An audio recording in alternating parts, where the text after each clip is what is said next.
صوفی صاحب جادو کیا ہے؟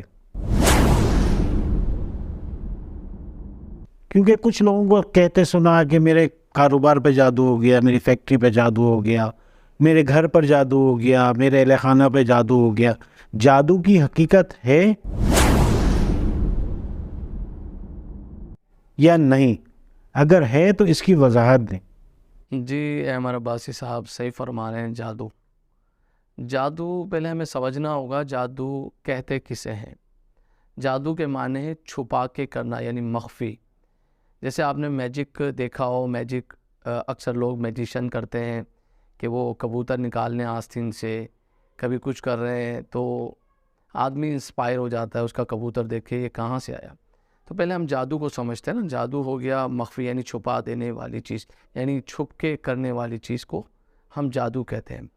اور جیسے آپ نے فرمایا کہ جادو کی حقیقت کیا ہے، دیکھیں جادو کی بالکل حقیقت ہے، اور یہ سمجھانے کے لیے بتایا جا رہا ہے کہ ہم سمجھ سکیں کہ پیارے آقا محبوب کریم رؤوف الرحیم صلی اللہ تعالیٰ علیہ وسلم پر بھی جادو کیا گیا۔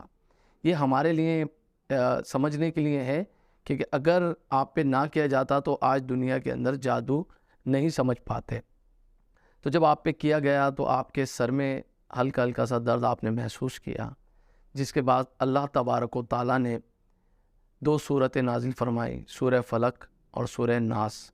آپ ایک اس میں کامن چیز آپ کو سمجھاتا جاؤں کہ جب آپ پہ جادو کیا گیا تو آپ کے بال مبارک لے کے جادو کیا گیا، ان پہ 11 گرہ مار دی گئی۔ تو اللہ تبارک و تعالیٰ نے یہ جو 2 صورتیں نازل فرمائیں، ان کی 11 آیتیں ہیں۔ جب آپ پڑھتے گئے، ایک ایک آیت پڑھتے گئے، ایک ایک گرہ کھلتا گئے، اسی طرح آپ کا جادو ختم ہوا۔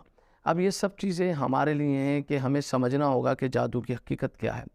اب دیکھیں، جو سمجھ لیں کہ جادو مسلمان نہیں کرے گا، کیونکہ یہ بلیک میجک آپ نے بہت سنا ہوگا، کالا جادو، کالا جادو۔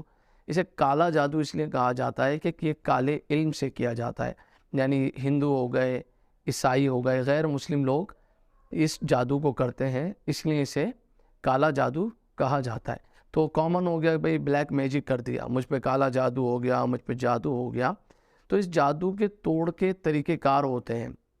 یاد رکھیں، اللہ تبارک و تعالیٰ نے ہمیں سمجھانے کے لیے قرآن پاک میں سورہ فلق، سورہ ناس نازل فرمائی۔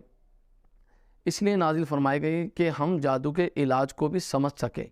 تو اللہ تبارک و تعالیٰ نے قرآن سے جادو کی کاٹ کا طریقہ بھی بیان فرما دیا۔ اب آگے بڑھتے ہیں کہ جیسے آپ نے کہا کہ گھروں پہ جادو ہو جاتا ہے، جائیداد پہ جادو ہو جاتا ہے، میاں بیوی میں جادو، لڑائی جھگڑے کرنے کے لیے جادو کیا جاتا ہے، یہ سارے جادو حقیقت ہے۔ اب اس کا روحانی کاٹ کا طریقہ کار الگ ہوتا ہے، وہ انشاءاللہ تبارک و تعالیٰ آپ کو ضرور بتایا جائے گا۔